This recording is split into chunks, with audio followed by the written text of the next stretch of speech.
Aujourd'hui, je pars pour une chasse au trésor en Terre Sainte, avec pour tout guide ce rouleau de cuivre. Ce mystérieux grimoire est-il vraiment une liste de cachettes antiques contenant des tonnes d'or et d'argent? Est-ce le trésor du roi Salomon? Ou le butin d'un pharaon égyptien? 160 tonnes? Des tonnes, oui. D'or et d'argent. Vous imaginez ça? Pour le découvrir, je suivrai les indications du rouleau jusqu'à une ancienne mine de cuivre. J'explorerai des grottes encore inviolées près de la mer Morte. Et j'utiliserai un puissant radar militaire pour détecter un trésor caché sous les ruines d'une antique forteresse. Personne n'est jamais mort là-dedans, si? À la recherche de la vérité, je ne reculerai devant rien. Danger, champ de tir. C'est exact.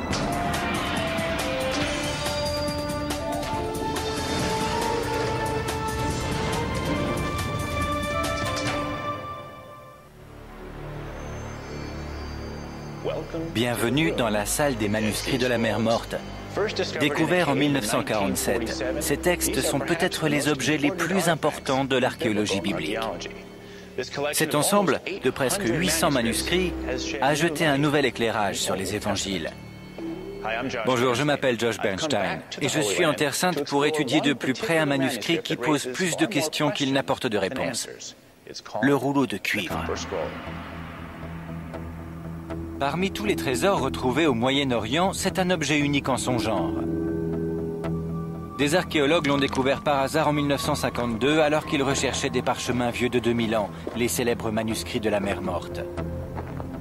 Mais ce manuscrit est différent de tous les autres. On n'avait jamais rien retrouvé de pareil. Les autres manuscrits sont écrits sur des papyrus ou du cuir. Mais curieusement, celui-ci est gravé sur une feuille de cuivre, presque pure. Un matériau rare et cher dans l'Antiquité. Personne ne sait pourquoi il a été écrit, ni quand. C'est peut-être pour cela que tant de théories ont fleuri à son sujet.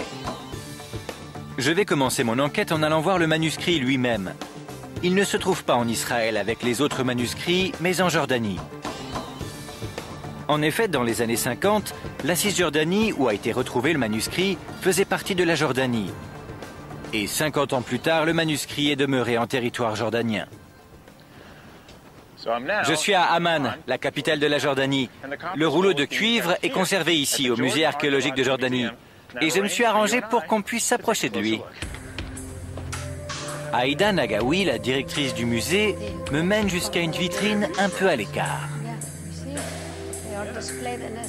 C'est le rouleau de cuivre? Oui, c'est le rouleau de cuivre.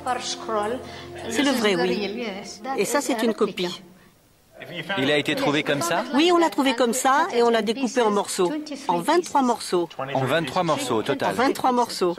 Pourquoi les archéologues ne l'ont-ils pas simplement déroulé? Pourquoi l'avoir découpé? C'est très difficile. C'est ancien et c'est corrodé. C'est difficile. Si on le déroule comme ça, on peut l'endommager. Je suis autorisé à sortir l'une des copies de la vitrine pour mieux l'examiner. Celle-ci reproduit les 3 dernières colonnes sur les 12 que contenait le rouleau. Le rouleau tout entier mesurait presque 2,50 m de large. C'est vraiment du cuivre.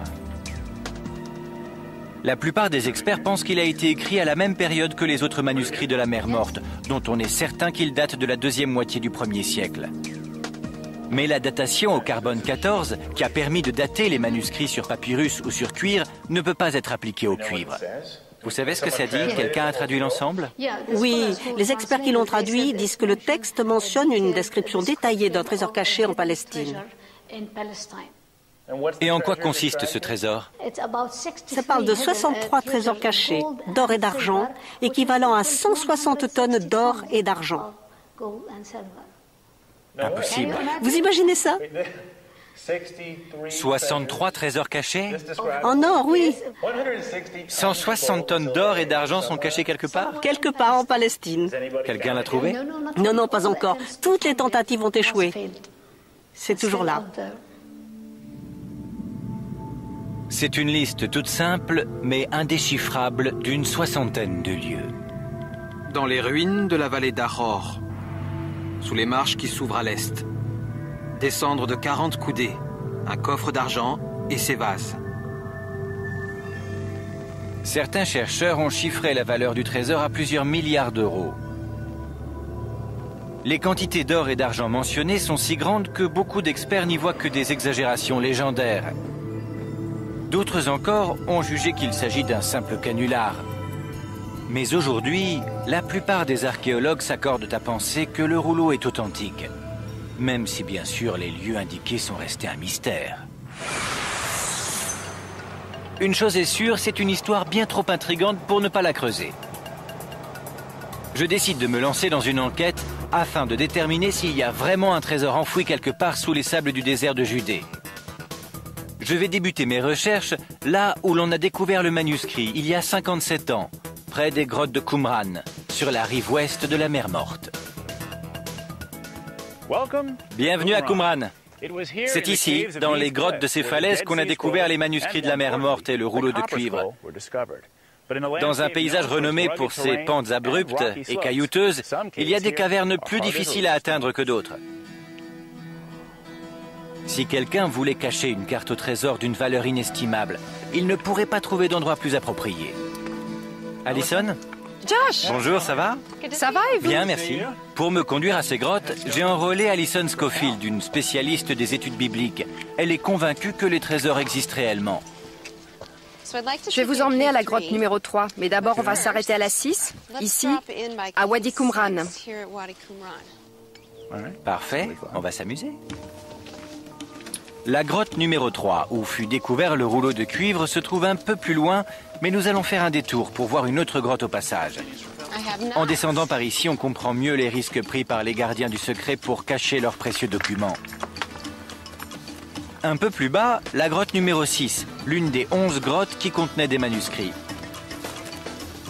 Les grottes sont si difficiles d'accès qu'elles ont réussi à préserver leurs secrets pendant 2000 ans. On est au surplomb ?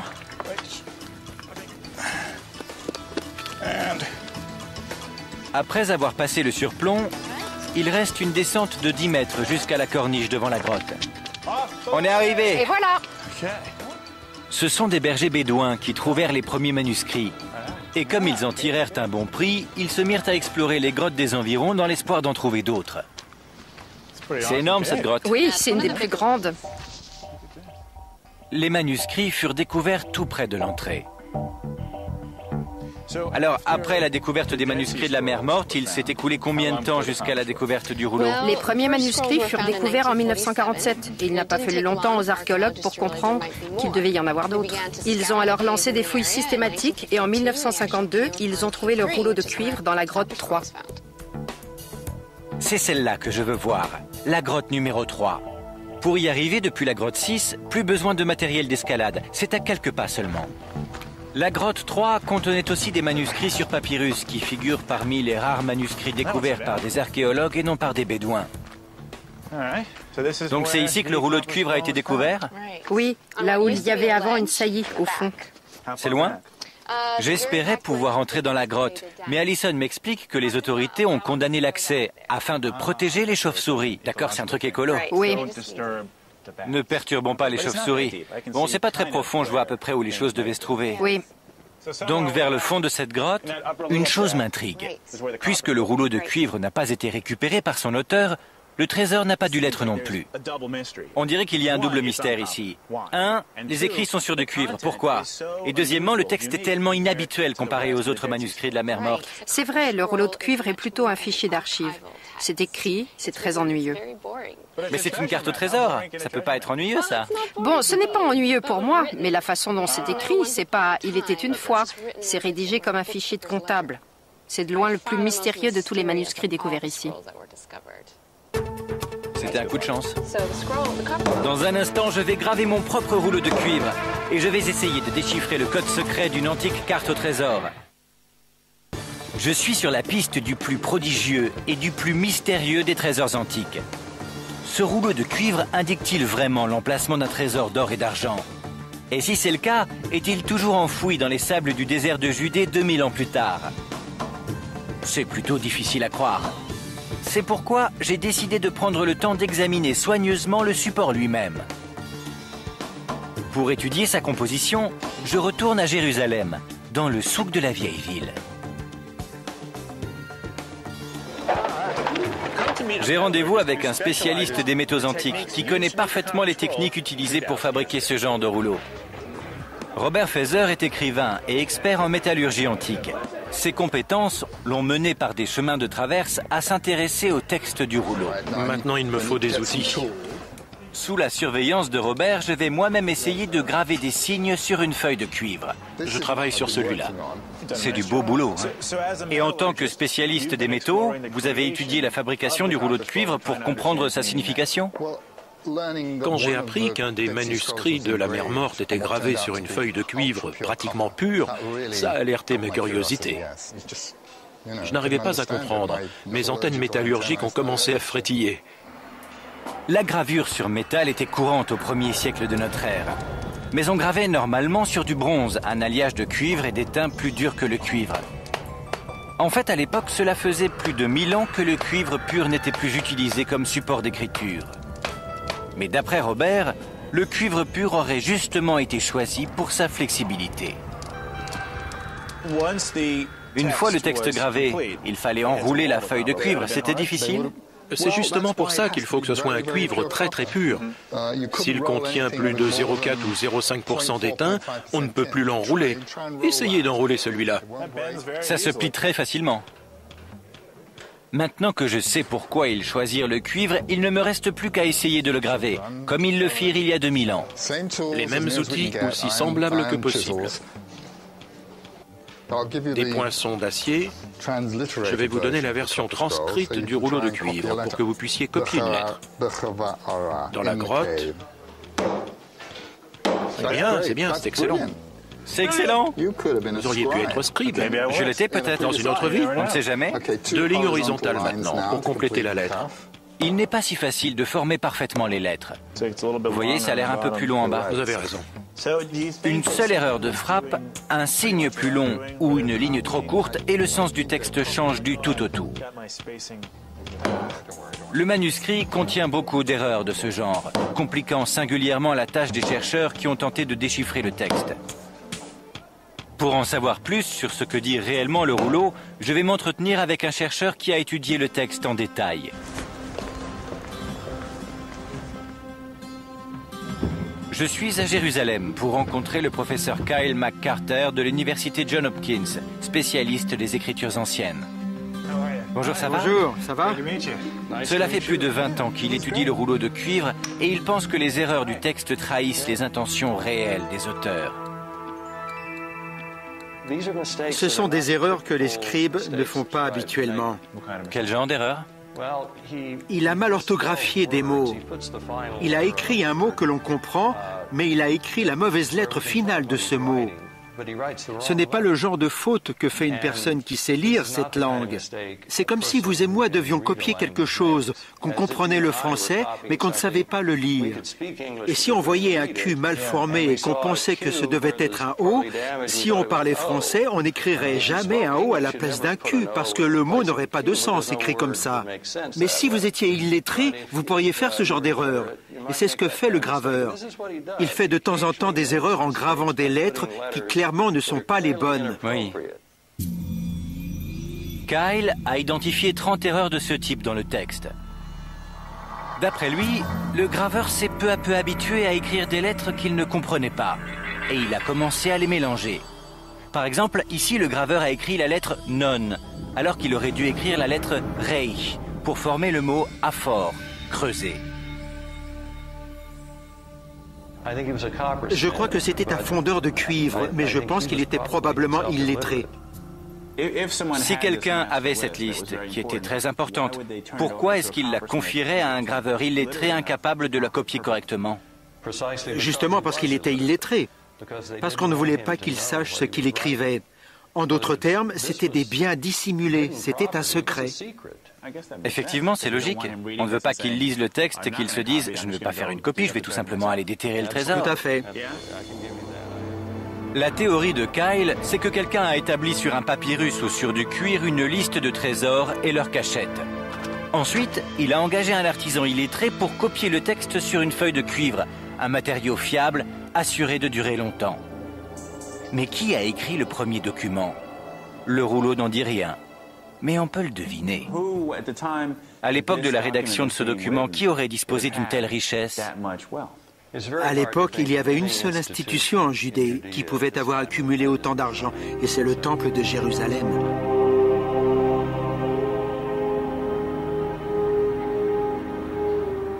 On dirait que toutes les routes convergent ici, au mont du Temple. C'est sans doute le site le plus sacré au monde. Les Juifs, les chrétiens, les musulmans considèrent l'endroit comme un lieu saint. Il a été le théâtre des événements les plus importants survenus en Terre Sainte. C'est ici que le roi Salomon avait bâti un temple grandiose pour accueillir l'Arche d'Alliance. Ce premier temple fut détruit au VIe siècle avant notre ère par des envahisseurs venus de Babylone, et l'Arche disparut. 500 ans plus tard, Hérode le Grand fit reconstruire l'ancien temple à qui il redonna toute sa splendeur. Kyle pense que le second temple possédait les richesses fabuleuses décrites dans le rouleau de cuivre. Le temple ne dura qu'une centaine d'années avant d'être pillé et rasé par les Romains, en l'an 70. Mais certains de ces trésors avaient-ils été mis en sécurité avant l'attaque des Romains?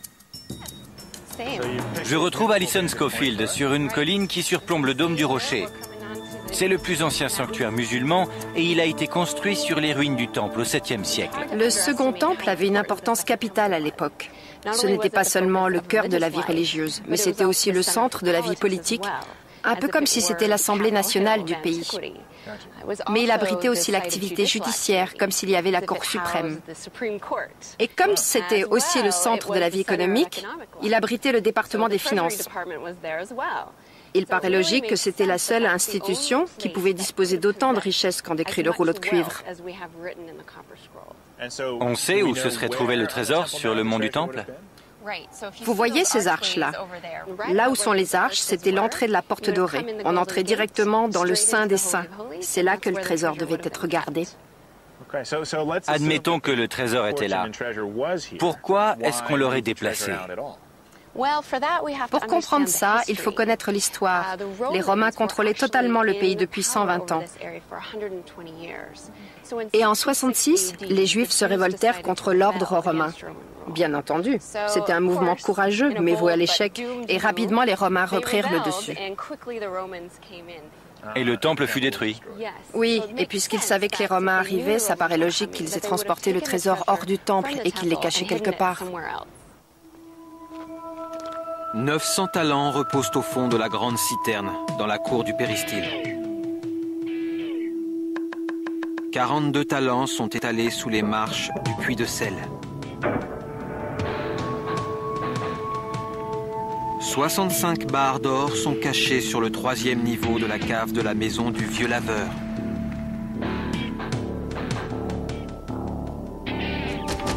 Si la théorie d'Allison est vraie, quelqu'un a sorti un énorme trésor de la ville et a fait la liste des cachettes.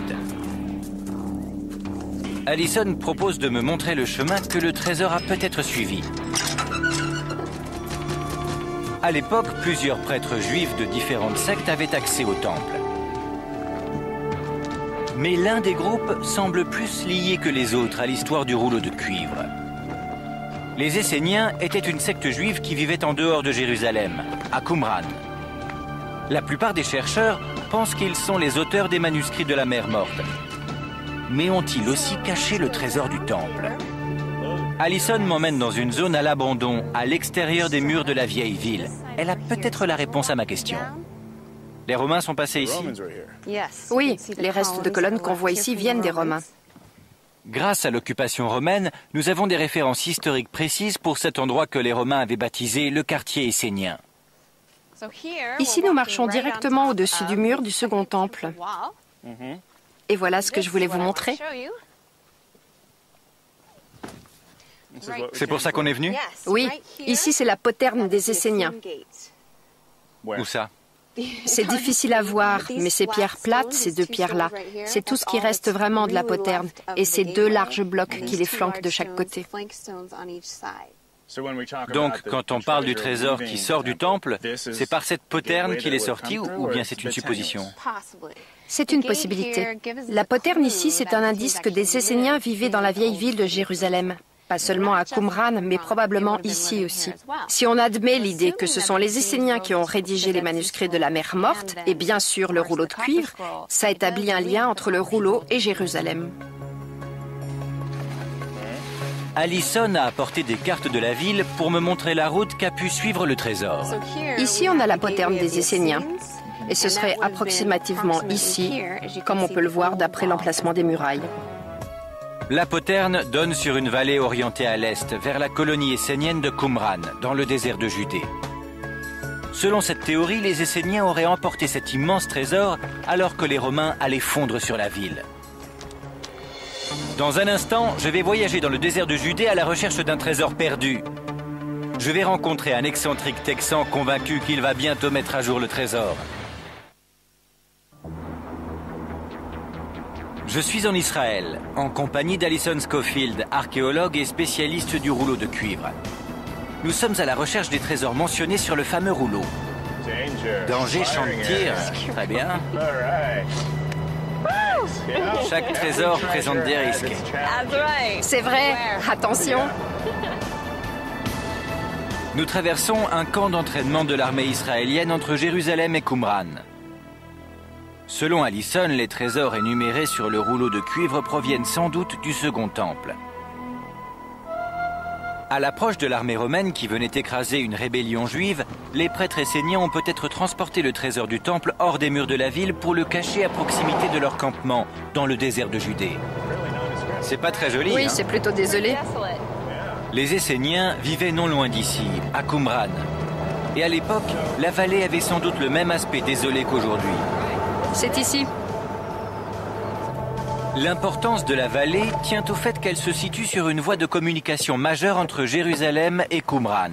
Halte naturelle pour tout voyageur antique. Nous sommes ici au début d'une large vallée, typique du désert de Judée. Comme vous pouvez le constater, il n'y a pas grand-chose à voir. Du sable, du soleil, et peut-être un trésor de quelques milliards d'euros. Oui, si seulement on pouvait le trouver. Mais par où commencer? C'est une autre histoire. Donc cette vallée est mentionnée sur le rouleau de cuivre? C'est ce qui ressemblerait le plus à la vallée d'Aror. C'est le nom de la vallée qui est mentionné sur la première ligne du rouleau. Regardons ça, j'ai mon rouleau ici. Dans la forteresse qui se trouve dans la vallée d'Aror, 40 coudées sous les marches qui s'ouvrent à l'est, un coffre d'argent et son contenu qui pèse plus de 17 talents.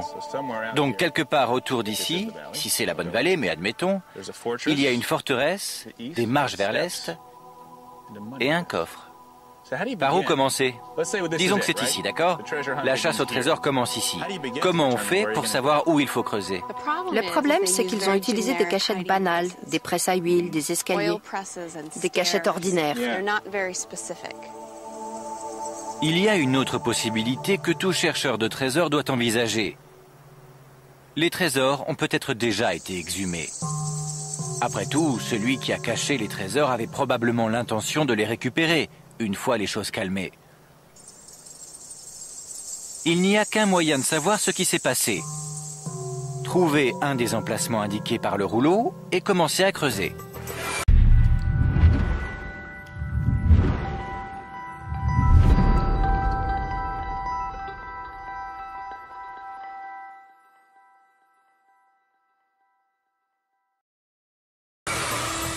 Heureusement, beaucoup de gens se sont lancés dans l'aventure.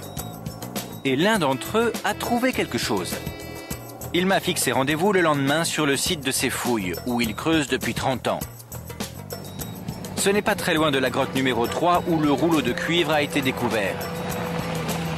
Cet homme s'appelle Wendell Jones. C'est un archéologue amateur et un théologien. Je suis arrivé ici le jeudi 8 juin 1967. Mon intention, en arrivant ici, c'était de trouver les trésors du rouleau de cuivre. J'ai tenu à rencontrer Wendell parce qu'il a une carte maîtresse dans son jeu. C'est le seul homme qui a trouvé quelque chose en suivant les indices fournis par le rouleau de cuivre. Ces indices l'ont mené jusqu'à cette grotte qu'il a commencé à fouiller en 1972. Pour Vendil, les trésors du rouleau de cuivre ne sont pas des pièces de musée. Ce sont des trésors sacrés qui ont une signification profonde pour les Juifs et les chrétiens aujourd'hui. C'est sa mission que de les retrouver.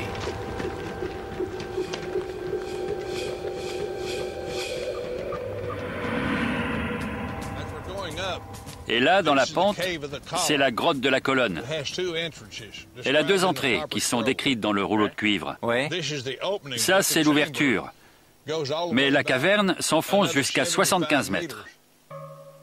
En 1988, après 20 ans de recherche, l'acharnement de Vendil fut récompensé. Son équipe exhuma un objet qui, selon Vendil, est décrit dans le rouleau de cuivre. Nous avons trouvé une fiole d'huile sainte destinée aux onctions qui date de l'époque de Moïse. La sainte relique qu'il a découverte, ainsi que les autres objets mentionnés sur le rouleau, ne proviennent pas du trésor du temple d'Hérode, qui fut détruit par les Romains en l'an 70. Vendil est convaincu que ces objets sont plus vieux de 500 ans et qu'ils proviennent du temple de Salomon qui contenait les 10 commandements, l'arche d'alliance et le tabernacle.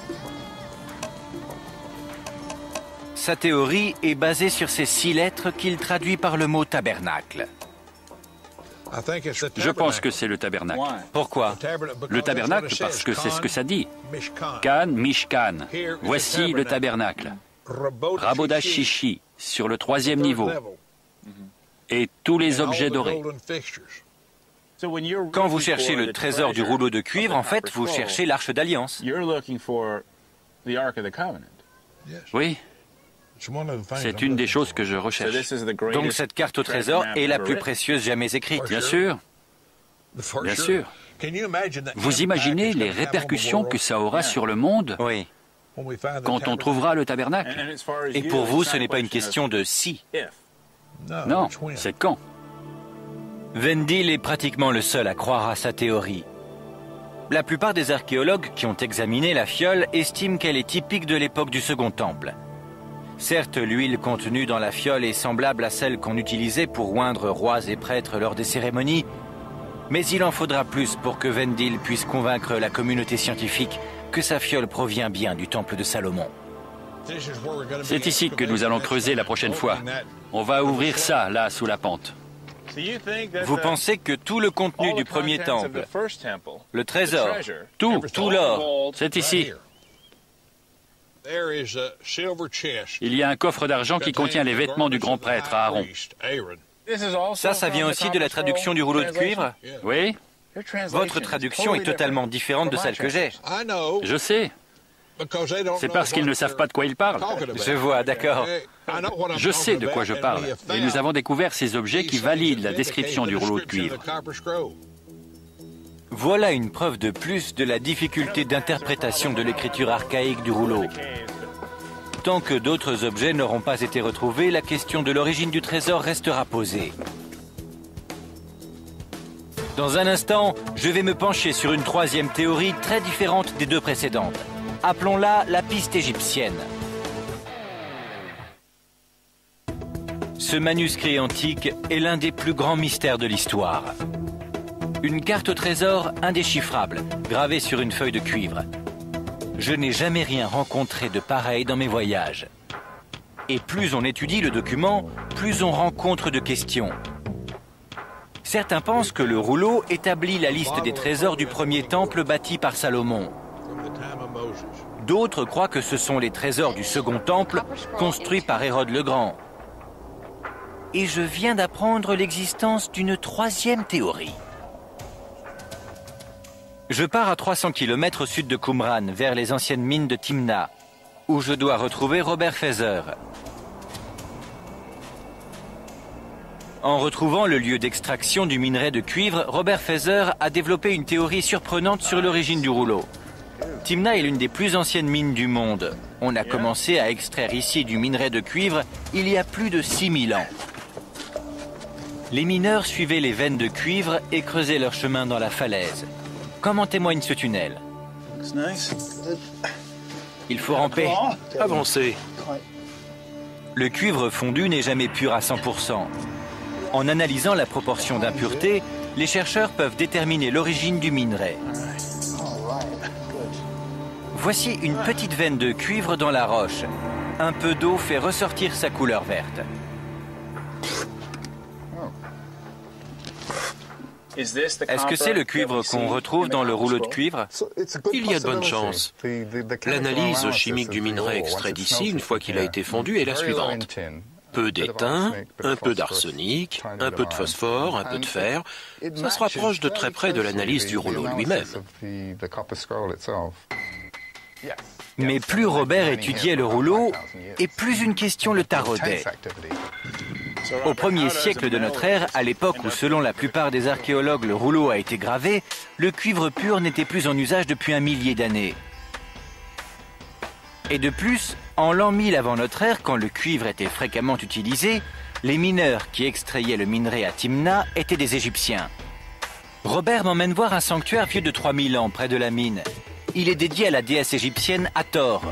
C'est ici qu'il va m'expliquer comment les Égyptiens sont liés au mystère du rouleau. Si on commence à observer le texte du rouleau de cuivre, pour moi, il est évident qu'il y a de nombreux signes très forts qui indiquent clairement qu'il parle d'une piste égyptienne. Vous dites qu'il ne s'agit pas d'un trésor israélite, mais d'un trésor égyptien? Tout à fait. Regardez ici. Le système de numération, c'est une preuve très nette. La plupart des nombres ne sont pas hébreux, mais ils sont écrits avec des chiffres égyptiens. Ça, c'est égyptien. Oui. Ça se lit comment? 20 et 20 et 2 barres vers le bas pour le 1, soit 42. J'avais remarqué ces symboles avant, mais je ne savais pas qu'ils étaient égyptiens. Je suis curieux de connaître l'explication qu'en donne Robert. Il y a aussi 14 lettres grecques éparpillées à travers le texte. Personne ne sait ce qu'elles font là. C'est amusant parce que quand j'ai copié le texte, je les ai remarquées et je pensais que c'était des erreurs. Ce sont des lettres grecques qui figuraient sur le document original. Si vous prenez les 10 premières lettres grecques et que vous les assemblez, vous obtenez le mot Énaté. Et moi, je considère que c'est le nom du pharaon égyptien Akhénaton. Akhénaton, comme Akhénaton, Néfertiti, 18e dynastie, le roi hérétique monothéiste? Oui. Et qu'est-ce que ça fait dans un document hébreu? Excellente question. Je connais un peu l'histoire d'Akhénaton. En 2004, j'ai visité le tombeau de l'un de ses prêtres. Son épouse, la célèbre Néfertiti, portait une couronne très particulière. Akhénaton et Néfertiti bâtirent une nouvelle capitale appelée Akhetaten, connue de nos jours sous le nom d'Amarna. Ils lancèrent une nouvelle religion, en éliminant tous les dieux égyptiens sauf un, Aton, le dieu du soleil. Ce fut la première religion monothéiste attestée de l'histoire, mais elle ne dura pas. Après la mort d'Akhénaton et de Néfertiti, l'ancienne religion polythéiste égyptienne reprit le dessus. Akhénaton fut condamné comme hérétique. Les événements marquants de son règne furent effacés des monuments et ses temples furent détruits. Ce que je ne comprends pas, c'est pourquoi les Esséniens, qui vivaient autour du 1er siècle avant notre ère ou un peu après, auraient un document qui se rapporte à un pharaon mort depuis plus de 1200 ans. En bref, je crois que les Hébreux étaient présents à Amarna, à Akhetaten, la capitale d'Akhénaton, que Joseph était son vizir, le deuxième dans l'ordre hiérarchique. Parce qu'ils partageaient la même vision monothéiste qu'Akhénaton pendant la révolution d'Amarna. Le monothéisme, c'est ça. Et c'est ça la clé de l'énigme, parce que je crois que les Israélites, les Hébreux, sont mis dans la confidence. Ils connaissent l'emplacement des trésors cachés d'Akhetaten. Selon la théorie de Robert Feser, les trésors du rouleau de cuivre sont donc plus anciens de 1000 ans. Ils remonteraient à l'époque d'Akhénaton. Robert pense qu'Akhénaton a dissimulé ses trésors les plus précieux et qu'il aurait confié le secret de leur emplacement aux prêtres hébreux. Ils auraient gardé l'information pendant 1000 ans avant de faire une copie plus durable sur cuivre en reprenant les anciennes techniques égyptiennes. D'après Robert, quiconque cherche les trésors du rouleau de cuivre en Israël les cherche 600 km trop au nord. Il pense que les cachettes se trouvent toutes autour d'Amarna. La théorie de Robert Feser, qui privilégie la piste égyptienne, s'écarte radicalement des théories généralement acceptées par la communauté scientifique. Mais comme les autres interprétations du rouleau, sa théorie n'a peut-être besoin que d'un peu de temps. Dans le désert de Judée, d'autres archéologues se rapprochent peut-être un peu plus des trésors. L'un d'entre eux, le professeur Oren Gutfeld, explore les ruines d'une forteresse qui, d'après lui, est mentionnée plusieurs fois sur le rouleau de cuivre. Bonjour Oren. Bonjour Josh. Ça va? Bienvenue. Grimpons jusque là-haut. Nous sommes dans la vallée d'Hyrcania, à quelques kilomètres à peine du site que j'ai exploré avec Alison Schofield. Tout en grimpant vers la forteresse, je demande à Oren si c'est le trésor du rouleau de cuivre qui l'a poussé à fouiller ici. Vous étiez un chercheur de trésors en quête... Non, je suis déjà venu plusieurs fois sur ce site. En espérant trouver quelque chose? Écoutez, on n'est pas des chasseurs de trésors, on est archéologues. D'accord, mais si jamais vous trouviez un peu d'or... Bien sûr. Bienvenue à Hyrcania. Hyrcania. Le panorama est extraordinaire. C'est ça, la forteresse. Il y a un désaccord parmi les chercheurs. Certains pensent que le rouleau évoque une forteresse, d'autres que le mot signifie simplement des ruines. Quoi qu'il en soit, c'est peut-être le bon endroit, si comme le pense Oren, le rouleau décrit un trésor venu du Second Temple. Pourquoi? Parce que nous avons des témoignages écrits selon lesquels la forteresse était occupée au 1er siècle avant notre ère, et des preuves qu'elle était abandonnée en l'an 70, à l'époque où, selon la plupart des scientifiques, le rouleau a été gravé. Regardez le sol en mosaïque, il a plus de 2000 ans. Le rouleau décrit au moins 3 cachettes à proximité d'une forteresse ou de ruines situées au-dessus d'une vallée appelée Aror. On veut faire une restauration. De nos jours, aucune vallée ne répond à ce nom, mais les experts s'accordent à dire que c'est probablement ce que nous appelons la vallée d'Hyrcania. Ce qu'on voit ici, c'est la vallée d'Aror. La vallée d'Hyrcania identifiée comme la vallée d'Aror mentionnée dans le rouleau de cuivre. Ce sont les seules ruines qui dominent la vallée d'Aror. Donc vous dites que quand on lit « dans la forteresse » ou les ruines de la forteresse qui se trouvent dans la vallée d'Aror, c'est ici. C'est ici.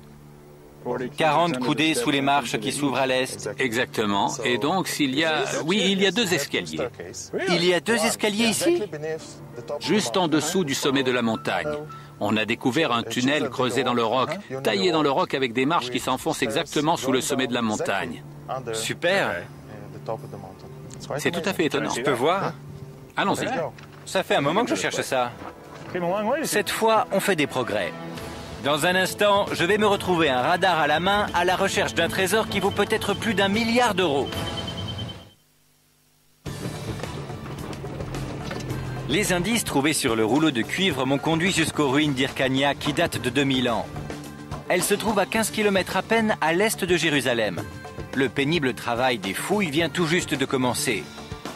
Certains archéologues croient que cette ancienne forteresse abrite l'une des cachettes où fut enseveli un trésor fabuleux. Il est peut-être encore là, sous la roche et le sable. Oren Gutfeld est archéologue. Il m'emmène voir une zone qu'il fouille patiemment depuis 6 saisons. Il pense que cet ancien escalier correspond à la description du rouleau de cuivre. Dans les profondeurs de la montagne, il recourt à la technologie la plus récente pour apporter la preuve que sa théorie est la bonne. Voilà l'entrée du tunnel. Il y a 40 ans, les archéologues ont découvert les marches taillées dans ce tunnel. Ils dégagèrent les 20 premiers mètres de sable, puis abandonnèrent l'entreprise. Plus rien ne se passa jusqu'à ce que Oren reprenne le projet en 2000. Tournez vers le nord. Pourquoi il y a du ciment ici? Pour protéger et empêcher d'éventuelles inondations. Ça pourrait remplir le trou? Oui, c'est le danger. Si on allait voir à l'intérieur. Après vous, monsieur. L'équipe a retiré plus de 9000 sacs de sable du tunnel afin de dégager les marches qui s'enfoncent dans la montagne. Ça s'enfonce drôlement profond, c'est pas une plaisanterie. Il faut que vous en soyez conscient, c'est vraiment dangereux là-dedans. Le manque d'air, c'est très sombre, très glissant. Il faut faire attention. Mais personne n'est jamais mort là-dedans, si? Qui sait? C'est arrivé? Je crois que oui, autrefois. Non, pas la semaine dernière, non. Ah bon, pas la semaine dernière. Allons à l'intérieur. Allons-y. C'est pas facile, hein? On pourrait croire qu'avec toutes les fois où vous devez faire ça... Il y a des marches sur les parpaings. Vers l'avant? Oui. Non, il n'y a rien. Il y en avait? Il y a des marches, mais elles sont vraiment loin. C'est vrai, il y a un grand espace. Ah, j'ai trouvé une marche. Ah non, non, erreur. Ça va? Ouais. Et à mon tour de vous regarder faire.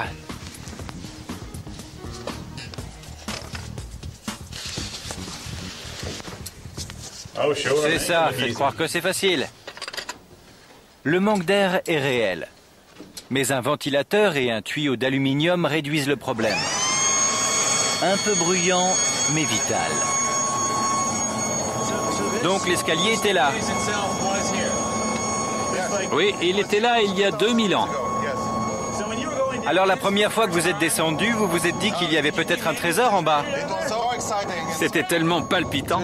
C'est vraiment extraordinaire, un tunnel vieux de plus de 2000 ans. Les tessons de poterie retrouvés dans le tunnel ont permis de dater les lieux. Ils remontent au 1er siècle avant notre ère. Les ouvriers ont volontairement laissé la terre sur les marches afin de les protéger quand ils remontaient les sacs de sable pendant qu'ils dégageaient le tunnel. Le tunnel mesure plus de 100 mètres de long et comporte une bifurcation près de son extrémité. Il s'enfonce en suivant une pente de 56 degrés sous la forteresse, puis s'interrompt brusquement devant une paroi rocheuse. Nous allons descendre jusqu'à la zone où travaille actuellement Oren, juste avant la bifurcation. Ce que je voudrais savoir, c'est si quelqu'un, à un moment donné, a caché un trésor ici. Oren aimerait bien le savoir lui aussi, et c'est là qu'intervient son joujou technologique. Il utilise un radar à pénétration de sol qui lui permet d'estimer l'épaisseur des parois rocheuses. La découverte d'une cavité pourrait révéler la raison d'être de cet escalier, et pourquoi pas la présence d'un trésor. Amit Ronen et Odelia Avivi sont des spécialistes de l'appareil. Et vous détectez n'importe quelle poche d'air? Exactement. On recherche des vides. Il y a une grande différence entre l'air et la roche. Ça se voit immédiatement. Vous avez trouvé quelque chose dans le plafond? Lors d'un essai précédent, Amit a repéré une anomalie à quelques mètres au-dessus du plafond du tunnel. Mais on n'a pas trouvé de lien. Pour l'instant, l'équipe d'Oren n'a trouvé aucun indice de la présence d'une grotte en bas des marches. Mais ils ont découvert 2 cavités au-dessus du plafond. La plus grande mesure environ 20 mètres carrés. Vu le type de géologie de la région, ces cavités sont inhabituelles. C'est peut-être l'indice qu'elles ont été creusées par la main de l'homme. Maintenant, Oren et son équipe essaient de trouver un passage entre ces cavités et le tunnel. Qu'est-ce qui vous fait penser qu'il y a un lien entre ce tunnel et le rouleau de cuivre? Dans la dernière phrase gravée sur le rouleau de cuivre, il est écrit que dans le tunnel, orienté vers le nord, sous les marches, on trouvera une copie en argent du rouleau de cuivre. Le rouleau d'argent est peut-être le trésor le plus important au monde. D'après les indications du rouleau de cuivre, le rouleau d'argent contient la liste de toutes les cachettes des trésors, mais parfaitement détaillée. Si l'on parvenait à le trouver, sa découverte éclipserait celle du rouleau de cuivre. Cela prouverait sans l'ombre d'un doute que les trésors sont réels et que le rouleau d'argent mènerait à la découverte d'un trésor inouï. Selon Oren, le rouleau d'argent est caché à l'intérieur de cette forteresse, sous un escalier orienté vers le nord. Et justement, cet escalier est orienté vers le nord.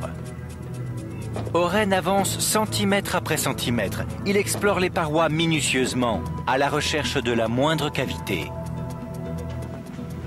Il pourrait y avoir le rouleau d'argent là-dessous. Oui, le rouleau d'argent.